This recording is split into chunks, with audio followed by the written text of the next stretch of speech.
Praise the Lord. Thank you Jesus, thank you. परमेश्वर का धन्यवाद हो।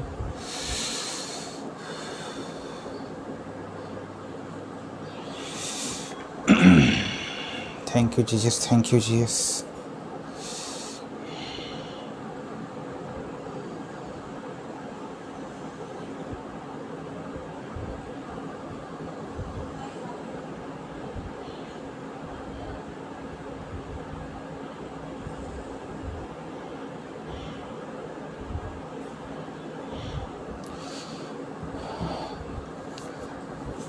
परमेश्वर का धन्यवाद करते हैं, खुदावन का धन्यवाद हो आज के सुंदर समय के लिए।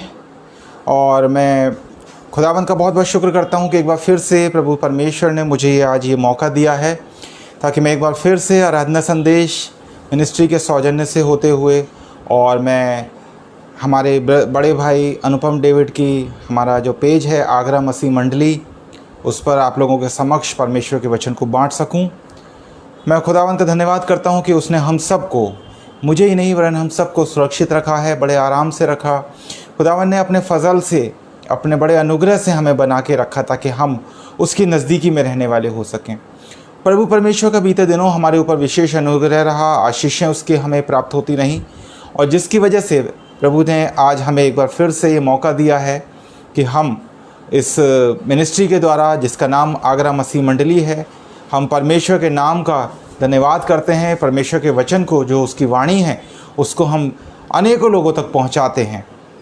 मैं धन्यवाद देता हूं ब्रदर अनुपम डेविड का और सिस्टर शबनम डेविड का, जिन्होंने मुझे अपने पेज पे आने का मौका दिया। उन्होंने मुझे आमंत्रित किया कि मैं परमेश्वर के वचन को बांटूं और उनके पेज पर आकर परमेश्वर के वचन की मनादी कर सकूं।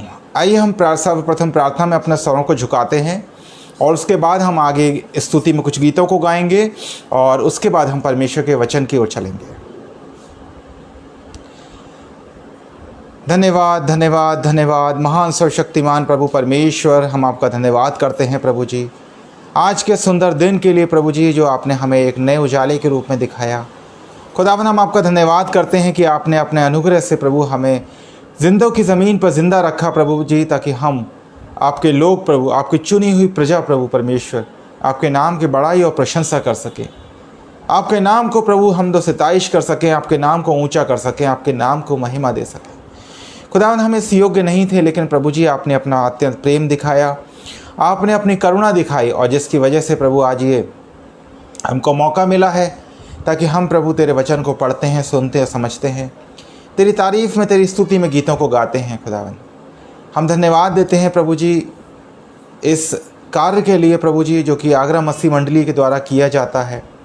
भाई अनुपम डेविड को और बहन शबनम डेविड को प्रभु आप अपने बड़े आशीषों से भरपूर करना, क्योंकि बड़े अथक परिश्रमों से, बहुत एफर्ट्स के साथ प्रभु उन्होंने इस मिनिस्ट्री के द्वारा खुदावन इस बात को जाना कि तेरे वचन का प्रचार इस सोशल मीडिया प्लेटफॉर्म के द्वारा बहुतायत से लोगों तक पहुँचाया जाए। खुदावन, आपने जो सफलता प्रदान करी उनको, इसके लिए हम आपका धन्यवाद देते हैं और आपसे यही प्रार्थना करते हैं खुदावन कि इसी प्रकार से प्रभु आप अपने निकटता में उनको बनाए रखना, ताकि प्रभु न केवल ये दोनों बल्कि प्रभु उनके साथ जितने भी सहयोगी हैं और भी सभी लोग प्रभु तेरे वचन को प्रभु दूर तक पहुंचाते रहें, सब लोगों तक तेरा वचन पहुंचाया जाए खुदावन। और प्रभु हम आपसे प्रार्थना करते हैं कि बहुत सी आत्माएँ इस वचन को सुनने के द्वारा, मसीहत में आने के द्वारा प्रभु बचाई जाएँ। प्रभु जी, हम आपका धन्यवाद देते हैं आज की इस आराधना सभा के लिए, इस वर्शिप के लिए, जो कि प्रभु हम ऑनलाइन माध्यम से करते हैं प्रभु जी। और हम आपसे यही विनती प्रार्थना करते हैं कि खुदावन आप हमारे बीच में रहें, आप हमारी मध्य में रहना प्रभु जी, ताकि हम प्रभु अपने गले से, अपने हृदय से, अपने मन से प्रभु आपके नाम को महिमा देने वाले हो सकें। हम प्रार्थना करते हैं खुदावन कि जबकि मैंने प्रभु आज जो भी वचन की तैयारी की खुदावन, उसमें तेरा सहयोग, तेरी अगुवाई चाहते हैं प्रभु परमेश्वर, ताकि जो भी मैं अपने ज़बान से बोलूं, जो भी अपने मुंह से बोलूं प्रभु, वो तुझको महिमा देने वाला हो सके। कोई भी बात गलत ना हो, बल्कि हर बात सरल भाषा में और पवित्रता से भरकर बोली जाए और उसका बीज प्रभु गहराई से बोया जाए, ताकि हर सुनने वाले को आशीषित करे। खुदावन, आज की पूरी आराधना को तेरे हाथ में सौंपते हुए इस प्रार्थना को तेरे बेटे और हमारे उद्धारकर्ता यीशु मसीह के नाम में होकर मांगते हैं, आमीन।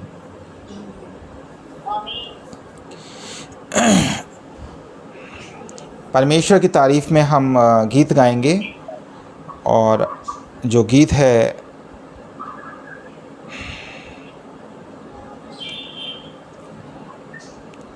परमेश्वर की तारीफ़ में हम गीत गाएंगे, और ये गीत है प्रभु का धन्यवाद करूँगा, उसकी संगति में सदा रहूँगा। हम इस गीत को गाएंगे और परमेश्वर को महिमा स्तुति देंगे। प्रभु का धन्यवाद करूँगा, उसकी संगति में सदा रहूँगा। साथ चलूँगा मैं जय जरूर पाऊँगा, साथ चलूँगा मैं जय जरूर पाऊँगा। प्रभु का धन्यवाद करूँगा। वो देगी मुझे दुनिया कभी भी कोई सुख और शांति आराम, ना देगी मुझे दुनिया कभी भी कोई सुख और शांति आराम। मेरे यीशु के साथ धन संगति में सदा मिलती खुशी मुझको। मेरे यीशु के साथ धन संगति में सदा मिलती खुशी मुझको। प्रभु का धन्यवाद करूँगा, उसकी संगति में सदा रहूँगा। साथ चलूँगा मैं जय जरूर पाऊँगा, साथ चलूँगा मैं जय जरूर पाऊँगा। प्रभु का धन्यवाद करूँगा। मेरी जिंदगी की हर परेशानी में खुल जाता है आशा का द्वार। मेरी जिंदगी की हर परेशानी में खुल जाता है आशा का द्वार। कभी ना हटूँगा, कभी ना डरूँगा, चाहे जान भी देना पड़े। कभी ना हटूँगा, कभी ना डरूँगा, चाहे जान भी देना पड़े। प्रभु का धन्यवाद करूँगा, उसकी संगति में सदा रहूँगा। साथ चलूँगा मैं जय जरूर पाऊँगा, साथ चलूँगा मैं जय जरूर पाऊँगा। प्रभु का धन्यवाद करूँगा। कितना अच्छा है वो, कितना धन्य है वो, यीशु ही मेरे जीवन का साथी। कितना अच्छा है वो, कितना धन्य है वो, यीशु ही मेरे जीवन का साथी। मेरी ज़रूरतों को पूरी करता है वो, कोई घटी नहीं मुझको। मेरी ज़रूरतों को पूरी करता है वो, कोई घटी नहीं मुझको। प्रभु का धन्यवाद करूँगा, उसकी संगति में सदा रहूँगा। साथ चलूँगा मैं जय जरूर पाऊँगा, साथ चलूँगा मैं जय जरूर पाऊँगा। प्रभु का धन्यवाद करूँगा। मेरी आयु के दिन तेरी सेवा को पूरी करूँगा। मेरी आयु के दिन पग पग में सदा तेरी सेवा को पूरी करूँगा। एक बत्ती समान जलता रहूँगा, तेरी महिमा मेरी कामना। एक बत्ती समान जलता रहूँगा, तेरी महिमा मेरी कामना। प्रभु का धन्यवाद करूँगा, उसकी संगति में सदा रहूँगा। साथ चलूँगा मैं जय जरूर पाऊँगा, साथ चलूँगा मैं जय जरूर पाऊँगा, प्रभु का धन्यवाद करूँगा, प्रभु का धन्यवाद करूँगा।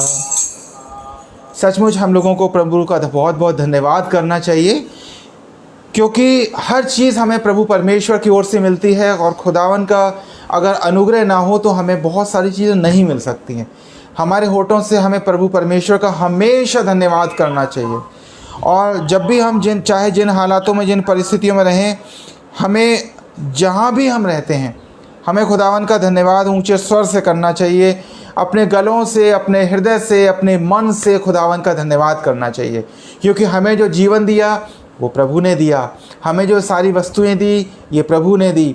हमें ये सब कुछ दिया है, ये हमें प्रभु परमेश्वर के अनुग्रह से मिला, उसकी आशीषों से मिला है। और मेरे प्रियो, ये सही बात है कि जब हम परमेश्वर के नज़दीक में रहते हैं तो हम बहुतायत से आशीषों को प्राप्त करते हैं। हम खुदावन के जितनी निकटता में रहेंगे, जितनी उसकी संगति में रहेंगे, उतना ही ज़्यादा हम परमेश्वर की ओर से आशीषों को प्राप्त करते रहेंगे। और खुदावन की नज़दीकी में रहना ये परमेश्वर को बहुत ही अच्छा लगता है, क्योंकि हम वो बुद्धिजीवी लोग हैं जो कि परमेश्वर के चुने हुए हैं। और खुदावन हमसे यही चाहता है कि हम जब भी जिन हालातों में, जिन परिस्थितियों में हम, चाहे मार्ग में हो, चाहे घर में हो, चाहे घर में किसी भी काम को कर रहे हों, लेकिन हम केवल और केवल परमेश्वर को धन्यवाद दें, क्योंकि उसका धन्यवाद और स्तुति करना उचित है, ये वचन हमें बताता है। आइए हम एक कोरस गाएंगे और उसके बाद हम आज के वचन की मनन की ओर चलेंगे। और एक कोरस के रूप में हम इस गीत को गाएंगे, परमेश्वर पिता परमेश्वर तू ही है दाता हमारे जीवन का। परमेश्वर पिता परमेश्वर तू ही है दाता हमारे जीवन का, जीवन से भी है उत्तम तेरी करुणा सदा हम पर। परमेश्वर पिता परमेश्वर तू ही है दाता हमारे जीवन का, जीवन से भी है उत्तम तेरी करुणा सदा हम पर।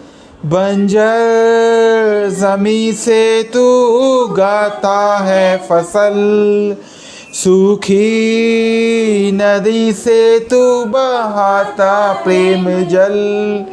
बंजर ज़मीं से तू उगाता है फसल, सूखी नदी से तू बहाता प्रेम जल। ये आसमां और ये ज़मीं गाती है तेरी महिमा। ये आसमां और ये ज़मीं गाती है तेरी महिमा। परमेश्वर पिता परमेश्वर तू ही है दाता हमारे जीवन का, जीवन से भी है उत्तम तेरी करुणा सदा हम पर। हमको बनाया तूने अपने रूप में, अनंत जीवन देता तू संसार में। हमको बनाया तूने अपने रूप में, अनंत जीवन देता तू संसार में। ये जिंदगी मेरी सदा गाती है तेरी महिमा। ये जिंदगी मेरी सदा गाती है तेरी महिमा। परमेश्वर पिता परमेश्वर, तू ही है दाता हमारे जीवन का। जीवन से भी है उत्तम तेरी करुणा सदा हम पर, सदा हम पर।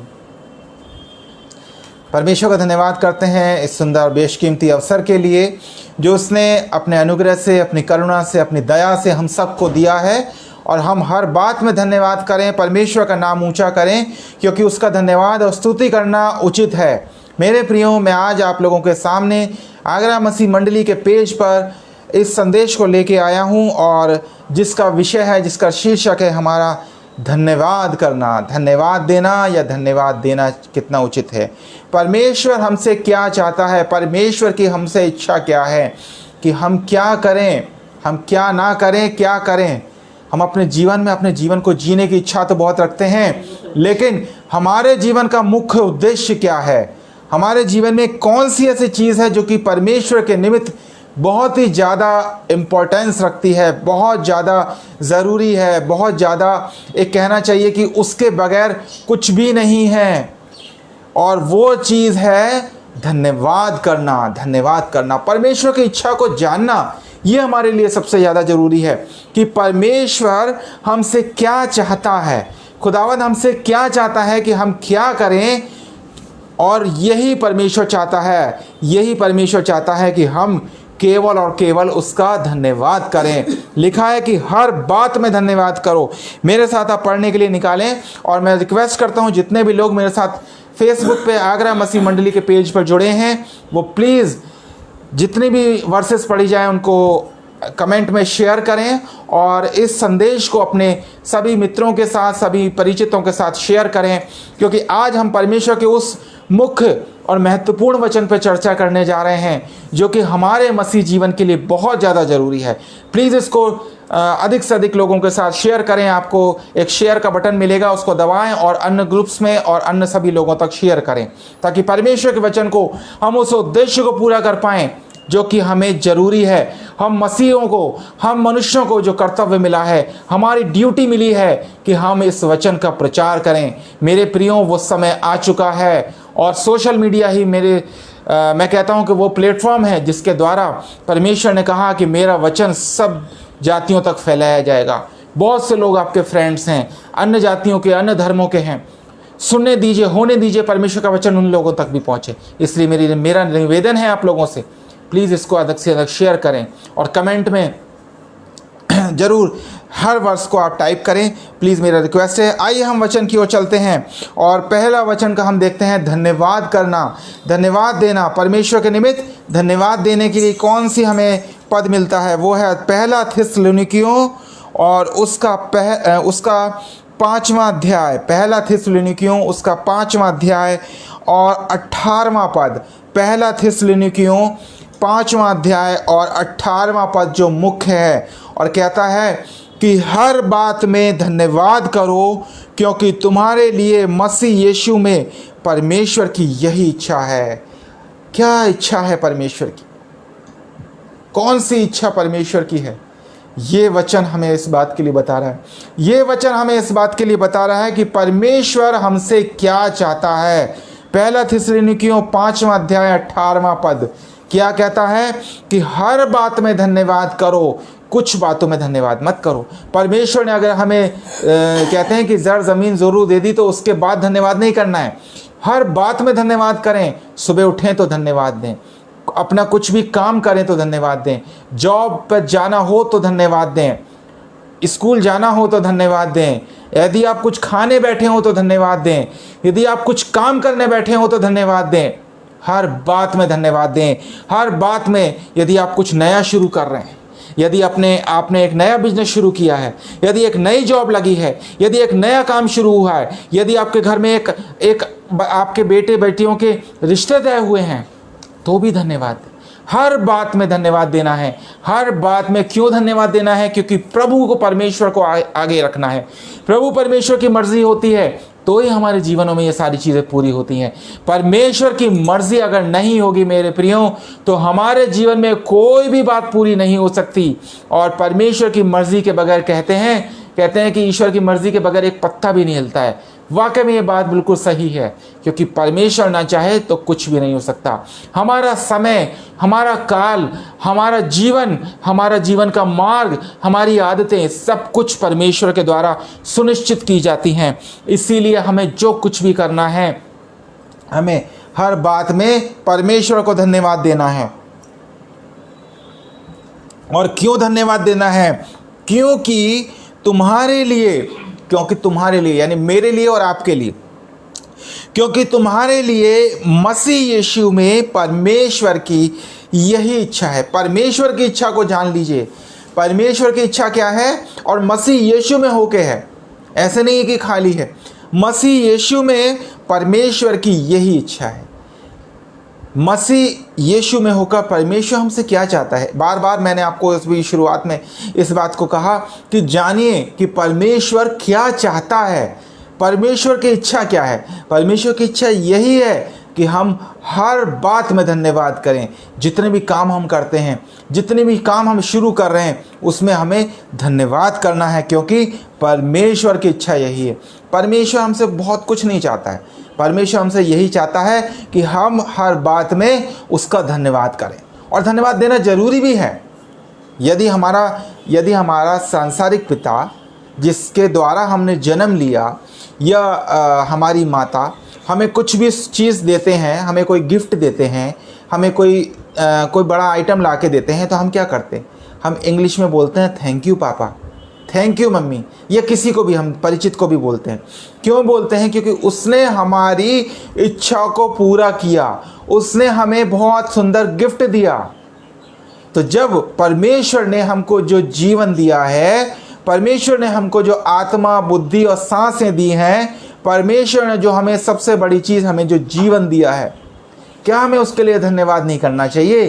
क्या हमें उसको थैंक यू नहीं करना चाहिए? हमें परमेश्वर को धन्यवाद देना चाहिए, क्योंकि परमेश्वर यही चाहता है। आपका और मेरा स्वर्गीय पिता क्या चाहता है? कि हम उसको थैंक्स कहें, उसको धन्यवाद के शब्द कहें। और इसीलिए यहाँ पहला थिस्सलुनीकियों 5वां अध्याय और 18वें पद में लिखा है कि हर बात में धन्यवाद करो। एवरीथिंग, हर बात में हमें क्या करना है? धन्यवाद देना है। और देखिए, दाऊद भी इसी प्रकार से लिखता है। दाऊद तो परमेश्वर का बहुत चुना हुआ जन था। दाऊद के ऊपर परमेश्वर का बहुत बड़ा अनुग्रह था, बहुत चुना हुआ था। कहाँ से परमेश्वर ने उसको एक बालक से एक उठाते उठाते एक राजा तक बना दिया, कितना टैलेंटेड बनाया। ये सब परमेश्वर का अनुग्रह था। और दाऊद किस प्रकार से अपने शब्दों में कहता है, हम देखते हैं भजन संहिता 103वां अध्याय, भजन संहिता 103 अध्याय और उसके पहला और दूसरा पद। भजन संहिता 103 अध्याय पहला और दूसरा पद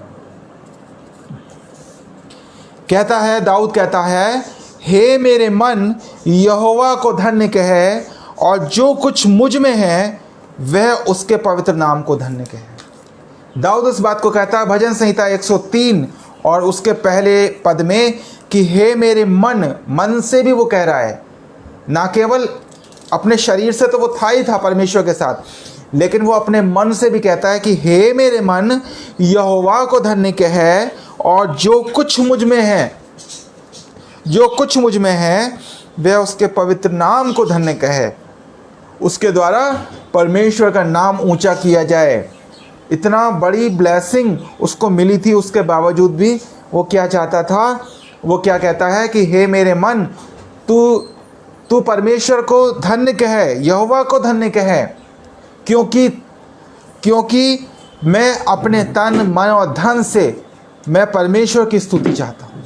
मैं अपने तन, मन और जीवन से, धन से, हर चीज़ से परमेश्वर को धन्यवाद करता हूँ। इसलिए वो अपने मन को भी कहता है कि हे मेरे मन यहोवा को धन्य कहे, और जो कुछ मुझ में है, जो कुछ उसके अंदर है, यानी उसके मन में, हृदय में पाया जाता है। जो अंदर से मतलब यही है कि जो उसके हृदय में बातचीत चलती है, जो वो हृदय में कल्पनाएं कर रहा है, जो कुछ मुझ में है वह उसके पवित्र नाम को धन्य करे। वो सारी चीज़ें, उसकी सारी कल्पनाएं, उसकी सारी योजनाएं, जो कुछ भी वो अपने मन में, हृदय में दाऊद सोचता था, उसके नाम से वो कहता है कि उसके पवित्र नाम को धन्य कहे, उसके पवित्र नाम को धन्य कहे। यानी कि उसको हर तरीके से, वो दाऊद कहता है कि हर तरीके से थैंक्स करना। और दूसरे पद में लिखा है कि हे मेरे मन यहोवा को धन्य कहे और उसके किसी उपकार को मत भूलना। यहोवा ने इतने उपकार किए हैं, आज दाऊद के ऊपर ही नहीं किए थे बल्कि मेरे और आपके ऊपर भी किए हैं। हम सब के ऊपर परमेश्वर ने उपकार किए हैं। परमेश्वर का ये उपकार ही तो है जो कि हम जीवित बैठे हैं। परमेश्वर का उपकार ही है जो कि हम बुद्धि पाते हैं और उसकी वाणी को सुनते हैं। अन्यथा जीवन तो बहुतों के पास है, जीवन तो पशु पक्षियों के, जलचर थलचर बहुतों के पास है। कितने रेप्टाइल्स हैं, कितने स्पेशीज़ हैं, बहुत सारे जीवन को प्राप्त किए हुए हैं। हर एक में जीवन है, लेकिन हर एक के पास परमेश्वर की दी हुई आत्मा नहीं है, हर एक के पास बुद्धि नहीं है, हर एक के पास वो ज्ञान नहीं है जो परमेश्वर ने हमें दिया। क्यों? क्योंकि हम परमेश्वर के चुने हुए और उसके हाथों से बनाए हुए लोग हैं। इस बात के लिए हमें क्या करना चाहिए? परमेश्वर को धन्यवाद करना चाहिए। इस बात के लिए हमें परमेश्वर को धन्यवाद करना चाहिए। तो दाऊद भी अपने वचन में इस बात को कहता है कि हे मेरे मन, तू यहोवा को धन्य कहे और उसके किसी उपकार को ना भूलना। किसी भी बात को, उपकार को नहीं भूलना। उसने जो कुछ दिया उनकी हर बात में धन्यवाद करना। आगे हम देखते हैं भजन संहिता के ही भजन संहिता उसका 30वां अध्याय, भजन संहिता चैप्टर 30 और उसके 9वें पद में, भजन संहिता चैप्टर 30 उसके 9वें पद में क्या लिखा है? दाऊद ने एक बात को और बहुत सुंदर तरीके से समझाया है कि जब मैं कब्र में चला जाऊंगा तब मेरे लोहू से क्या लाभ होगा। जब मैं कब्र में चला जाऊंगा, उसने कहा, दाऊद ने कहा, जब मैं कब्र में, यानी कि मैं मर जाऊंगा और मैं कब्र में दफना दिया जाऊंगा तो मेरे लहू से, मेरे शरीर से क्या लाभ होगा? क्या लाभ होगा? बड़ा एक, उसके बाद एक प्रश्नवाचक चिन्ह लगा है और प्रश्नवाचक चिन्ह के बाद उसके बाद उसने समझाया, दाऊद ने इस बात को समझाया कि किस बात के बारे में वो लाभ, कौन से लाभ की बात कहता है। वो कहता है, क्या मिट्टी तेरा धन्यवाद कर सकती है? वो कह रहा है क्या मिट्टी तेरा धन्यवाद कर सकती है? अर्थात जो शरीर है, जब शरीर कब्र में चला जाता है और वो दफन हो जाता है और कुछ दिनों के बाद नष्ट होकर मिट्टी बन जाता है, तो क्या वो मिट्टी परमेश्वर का धन्यवाद कर सकती है? कदापि नहीं कर सकती, बिल्कुल नहीं कर सकती। क्योंकि मिट्टी जो है उसमें जीवन नहीं है, उसमें श्वास नहीं है, उसमें आत्मा नहीं। जब तक वो शरीर थी तब तक वो धन्यवाद करने के योग्य थी। और इसीलिए उसने लिखा कि क्या मिट्टी तेरा धन्यवाद कर सकती है? क्या वह तेरी सच्चाई का प्रचार कर सकती है? मिट्टी नहीं कर सकती। हमारा शरीर जब नष्ट हो जाता है तो हम परमेश्वर का धन्यवाद नहीं कर सकते मेरे प्रिय।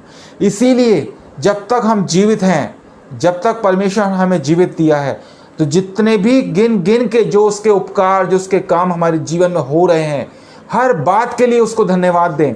हर बात के लिए याद करें कि किस पल में परमेश्वर ने हमारे साथ कौन सा भला काम किया, कौन सा अच्छा काम किया, कौन से पल में हमने परमेश्वर के अनुग्रह को प्राप्त किया। और एक एक बात के लिए परमेश्वर को धन्यवाद दें। जैसा कि थिस्सलुनीकियों में लिखा है कि हर बात में परमेश्वर को धन्यवाद देना चाहिए। यही नहीं कि बहुत से लोग होते हैं, जब गवाही देने की बात आती है तो हम क्या करते हैं? पहली बात तो हम सोचते हैं कि हमें गवाही किस बात की दें, क्या शब्दों के साथ हम गवाही दें। उसके बाद हम सोचते हैं कि हम गवाही कैसे देंगे। बड़ा सोचना पड़ जाता है जब हम गवाही की बात आती है। क्यों सोचना पड़ता है? क्योंकि हम तैयार नहीं होते, हम परमेश्वर के उपकारों को गिनते नहीं हैं। हम, परमेश्वर हर पल हमारे साथ है। जो हमारे साथ है हमारा स्वर्गीय पिता, तो वो हमें जीवन दिए हुए है, वो हमें श्वास दिए हुए है। हर पल में जो कुछ उसने किया, अगर हम अपने घर से निकले, अगर हम अपने घर में भी हैं और घर से बाहर भी अगर गए, किसी काम के लिए गए, तो ये परमेश्वर का अनुग्रह है। अगर हम गाड़ी ड्राइव करके जा रहे हैं तो परमेश्वर का अनुग्रह है, क्योंकि वो हमें, हमारी गाड़ी सहित हमें सुरक्षित लेके जा रहा है। किसी काम से हम गए, सब्जी हम बाज़ार गए, शॉपिंग करने के लिए गए हैं, तो परमेश्वर का अनुग्रह है कि हम वो काम कर पा रहे हैं। परमेश्वर का अनुग्रह है कि उसने हमारी जेब में पैसे दिए हैं ताकि हम वो शॉपिंग कर सकें। परमेश्वर का अनुग्रह है कि हम वो चीज़ खरीद के लाए।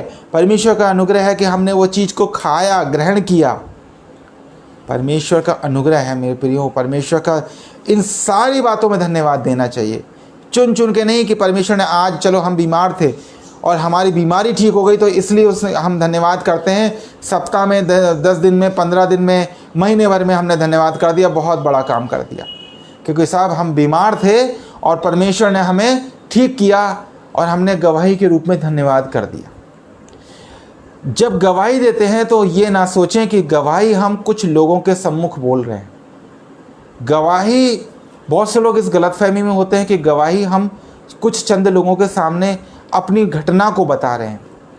मेरे प्रियो, गवाही परमेश्वर के सम्मुख आपका धन्यवाद है। परमेश्वर का जो अद्भुत काम, परमेश्वर का जो चंगाई, जो चमत्कार हमारे और आपके जीवन में होता है, उसके बाद जब हम परमेश्वर का गवाही देते हैं, परमेश्वर के नाम की गवाही देते हैं, तो ये गवाही ही वो धन्यवाद है जो हम परमेश्वर के लिए देते हैं। इसीलिए कभी भी गवाही देने में संकोच ना करें। और दाऊद भी इस बात को कहता है। वचन में तो हम बहुत, अगर हम पूरी बाइबल का अध्ययन करेंगे तो कई स्थानों पे हमें धन्यवाद देने का मिलता है। कितने ही नबियों ने, कितने ही भविष्यवक्ताओं ने परमेश्वर को बात बात में धन्यवाद दिया। इसके बाद हम देखते हैं कि जब यीशु मसीह के संदर्भ में आ जाते हैं, हम नए नियम में आ जाते हैं, तो यीशु मसीह एक वृत्तांत है जो कि हमें, एक घटना है जो कि हमें लूका रचित सुसमाचार में देखने को मिलती है। और लूका रचित सुसमाचार उसके 17वें अध्याय से में 11वें पद से, लूका रचित सुसमाचार 17वां अध्याय और उसके 11वें पद से जब हम देखते हैं तो वहाँ पर यीशु मसीह कुछ कोढ़ियों को देखते हैं। करीबन 10 कोढ़ी थे वहाँ पे, और वो कोढ़ जो उनको लगा हुआ था, जो रोग उनको लगा हुआ था, वो यीशु मसीह से कहते हैं कि किस प्रकार से हमें चंगाई मिल सकती है। तो यीशु मसीह क्या कहते हैं कि जाओ याजकों के पास जाओ, वहाँ से तुम्हें चंगाई मिल जाएगी। लेकिन वो क्या करते हैं, वो 10 के 10 कोढ़ी जाते हैं और वो मार्ग में चलते चलते ठीक हो जाते हैं। इस बात को हम देखते हैं, थोड़ा सा पढ़ेंगे हम इस बात को। और ऐसा हुआ कि वह यरूशलेम को जाते हुए सामरिया और गलील के बीच से होकर जा रहा था, और किसी गांव में प्रवेश करते समय उसे 10 कोढ़ी मिले। यीशु मसीह को क्या मिले? 10 कोढ़ी मिलते हैं। और उन्होंने दूर खड़े होकर ऊंचे शब्द से कहा, हे यीशु, हे स्वामी, हम पर दया कर। वो दया यीशु मसीह से मांग रहे थे कि हे यीशु, हम पर दया कर, क्योंकि हमें कोढ़ है, वो बीमारी में थे। और वो उस कोढ़ से यीशु मसीह से मांग रहे थे कि यीशु मसीह उन पर दया करे, अर्थात चंगाई दे। आगे क्या होता है? उसने उन्हें देखकर कहा, जाओ और अपने तई याजकों को दिखाओ। और जाते ही जाते वे शुद्ध हो गए। यीशु मसीह ने कहा कि अपने जो घाव हैं, अपने जो कोढ़ है, वो जाओ और याजकों को दिखाओ। उन्होंने उस बात को माना और वो वहाँ से चले जाते हैं। लेकिन एक बहुत बड़ा काम वहाँ पे होता है। वो क्या होता है? और जाते ही जाते वे शुद्ध हो गए। लूका 17 के 14 में लिखा है, और जाते ही जाते वो शुद्ध हो गए। यानी कि वो मार्ग में ही थे तो उनके सारा कोढ़ खत्म हो गया, उनकी जो व्याधि थी वो खत्म हो गई।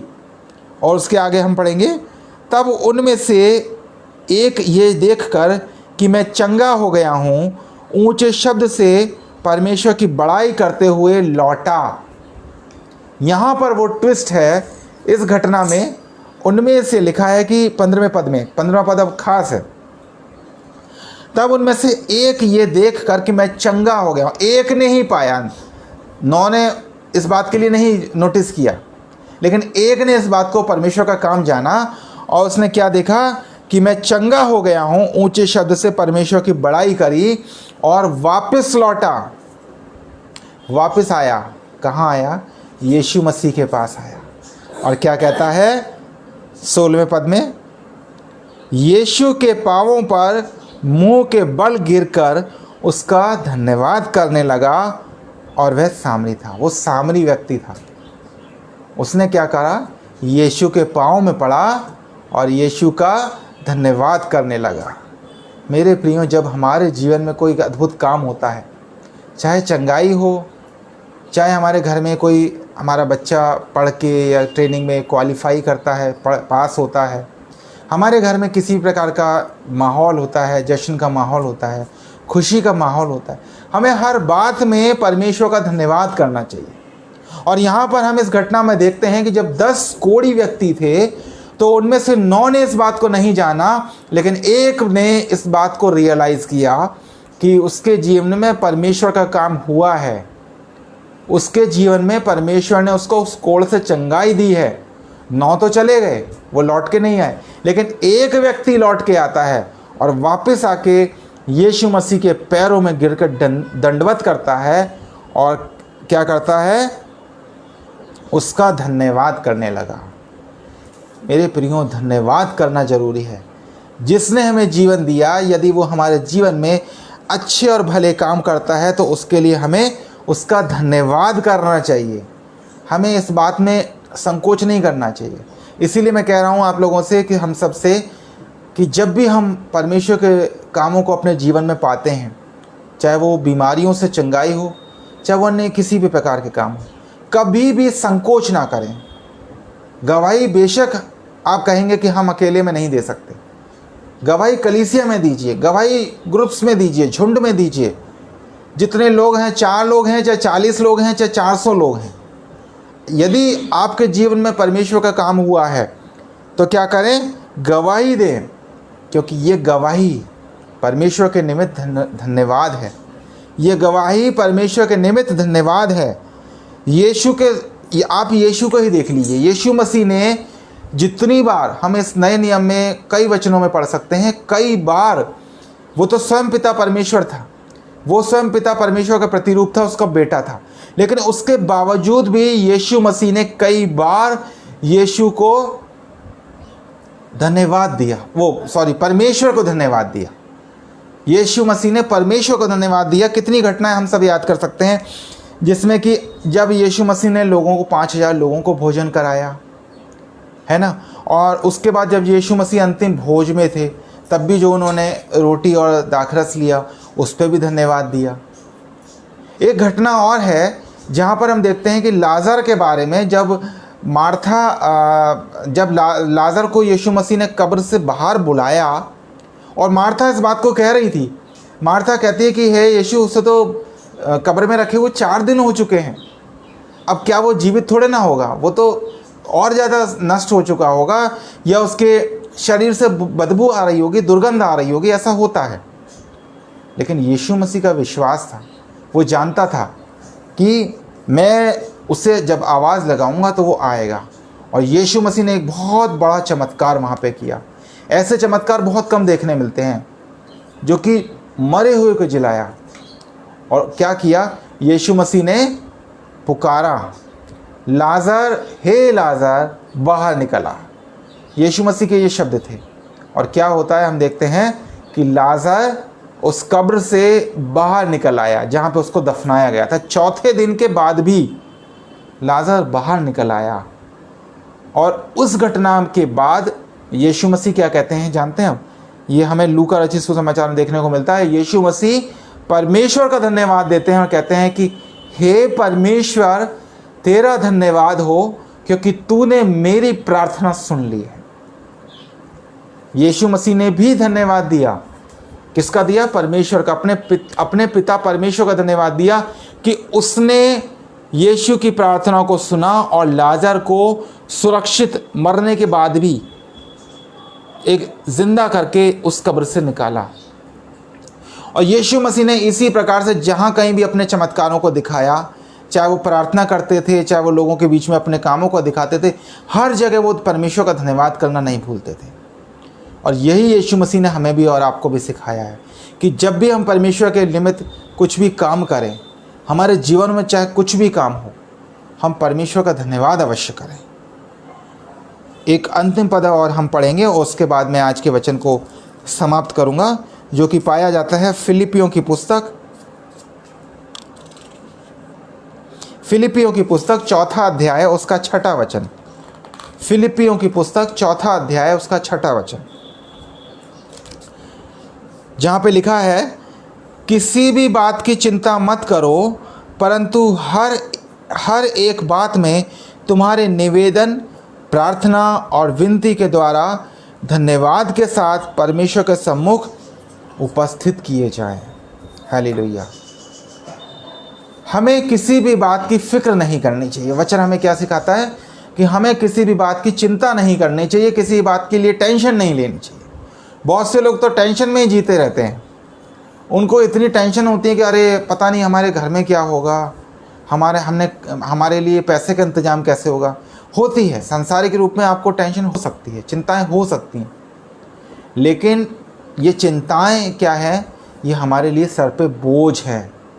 और वचन क्या कहता है, एक जगह और लिखा है कि अपनी चिंताएं यहोवा पर डाल दो, अपनी चिंताएं परमेश्वर पर डाल दो, क्योंकि उसको तुम्हारा ध्यान है। लेकिन हम क्या करते हैं, अपनी चिंताएं अपने कंधे पे, अपने सर पे लेके बैठे होते हैं, और फिर जब हमें उस वजन से हमारा सर में दर्द होता है तो हम मेडिसिन लेते हैं, और तब भी हम परमेश्वर को याद नहीं करते। कहते हैं कि दवाई लिए हम ठीक हो जाएंगे, तब भी नहीं सोचते कि अरे परमेश्वर से प्रार्थना कर लें कि ये परमेश्वर सर दर्द हो रहा है वो ठीक हो जाए। लेकिन क्या लिखा है फिलिपियों 4:6 में कि किसी भी बात की चिंता मत करो, परंतु हर एक बात में हम वैसे ही हर एक बात वापस आ चुके हैं, जैसा हमने पहला पद पढ़ा था जो कि थिस्सलुनीकियों 5 उसके 18वें पद में था कि हर एक बात में, वापस कहता है फिलिपियों में कि हर एक बात में तुम्हारे निवेदन, प्रार्थना और विनती के द्वारा, सब कुछ के द्वारा धन्यवाद के साथ परमेश्वर के सम्मुख उपस्थित किए जाएं। परमेश्वर के सम्मुख उपस्थित किए जाएं, हमारे पास ही ना रखे रहें। जितने भी विश्वास करें इस बात का कि जितने भी हमारी विनती हैं, जितनी भी हमारी रिक्वेस्ट हैं, जितनी भी हमारी प्रार्थना है, परमेश्वर के सम्मुख अर्ज किया है, अरदास की है, सब कुछ परमेश्वर सुनेगा। करिए तो सही, प्रार्थना तो कीजिए, परमेश्वर से मांगिए तो सही। परमेश्वर के सम्मुख आएं और प्रार्थना करें, उसके सम्मुख विनती करें, उसके सम्मुख अपने निवेदन को रखें।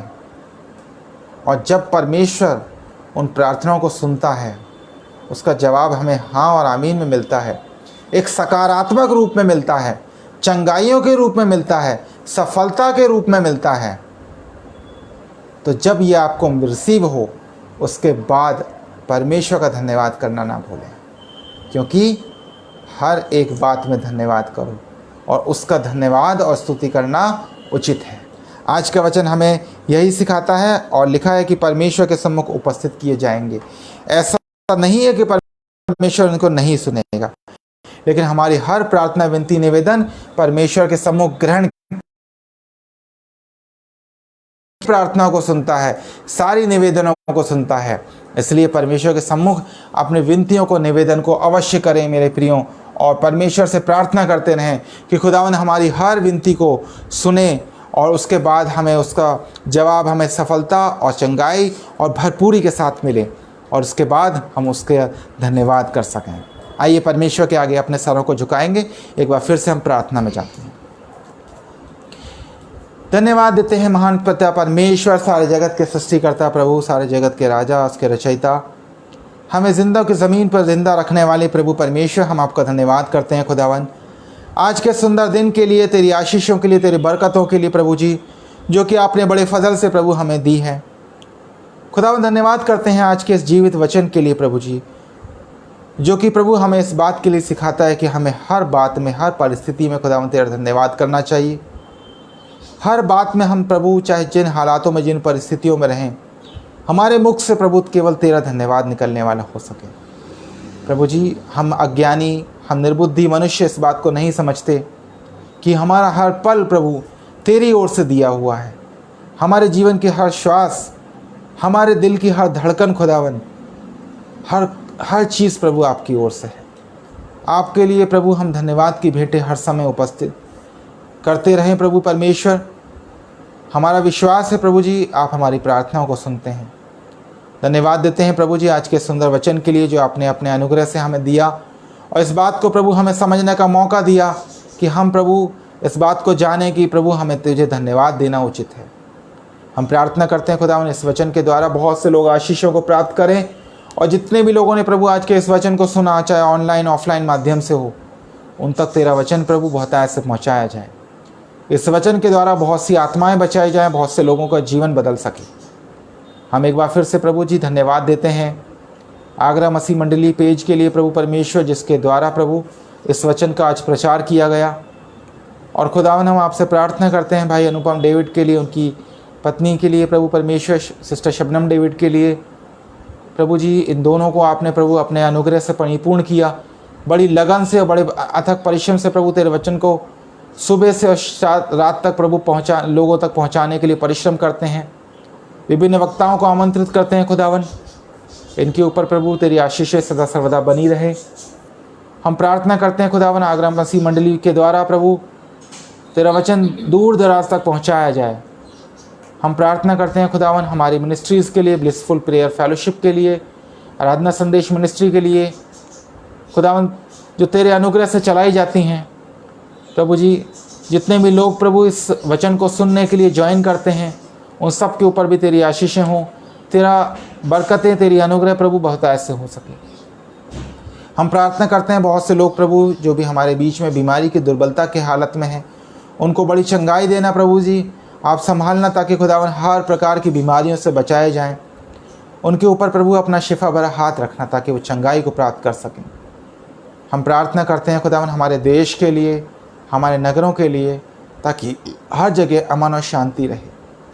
हम प्रार्थना करते हैं खुदावन सभी स्थानों में प्रभु तेरे भवनों के लिए, आराधनालयों के लिए, चर्चिस के लिए प्रभु परमेश्वर, और उनमें सेवा देने वाले तेरे दासों के लिए जिनको तूने चुना ताकि तेरे वचन की मनादी कर सकें, तेरे वचन को तेरे कलीसिया में तेरे लोगों तक पहुंचा सकें। हम धन्यवाद देते हैं प्रभु जी कि आपने ऐसे दासों को चुना है जो कि तेरे वचन को बड़ी गंभीरता पवित्रता से सुनाते हैं। उनके ऊपर और उनके परिवारों के ऊपर तेरा विशेष अनुग्रह बना रहे। हम प्रार्थना करते हैं खुदावन सभी लोगों के लिए जो कि प्रभु इस वचन को प्रभु फैलाने के लिए अपने पूरे मेहनत और परिश्रम को करते हैं और अलग अलग पेजेस पे प्रभु तेरे वचन को फैलाते हैं, तेरे वचन को बांटते हैं, तेरे वचन को शेयर करते हैं प्रभु जी। उन सब के ऊपर प्रभु तेरा अनुग्रह बना रहे, तेरी आशीषें सबको सदा सर्वदा मिलती रहे। प्रभु परमेश्वर हम धन्यवाद देते हैं, तूने हमें सुंदर दिन दिखाया, हमारी हर काम में, हमारी हर बात में तूने अगुवाई करी। इस रात में भी प्रभु हमें अच्छी चैन और सुकून की नींद देना ताकि जब हम जागें तो तेरे नाम का धन्यवाद कर सकें, क्योंकि यही हमारे जीवन में ज़रूरी है कि हम प्रभु हर बात में धन्यवाद दें। खुदावन एक बार फिर से सारी आशीषों के लिए, सारी बरकतों के लिए तुझे धन्यवाद देते हुए इस प्रार्थना को तेरे बेटे और हमारे उद्धारकर्ता यीशु नासरी के नाम से मांगते हैं, आमीन। अय हमारे बाप, तू जो आसमान पर है, तेरा नाम पाक माना जाए, तेरी बादशाहत आए, तेरी मर्जी जैसे आसमान में पूरी होती है वैसे ज़मीन पर भी हो। हमारे रोज़ की रोटी आज हमें बख्श दे, जिस तरह से हम अपने कसूर वालों को माफ़ करते हैं, तू भी हमारे कसूरों को माफ़ कर। हमें आजमाइश में न डाल बल्कि बुराई से बचा, क्योंकि बादशाहत, कुदरत और जलाल हमेशा तेरी है, आमीन। सभी को जय मसीह की। जय मसीह की सबको।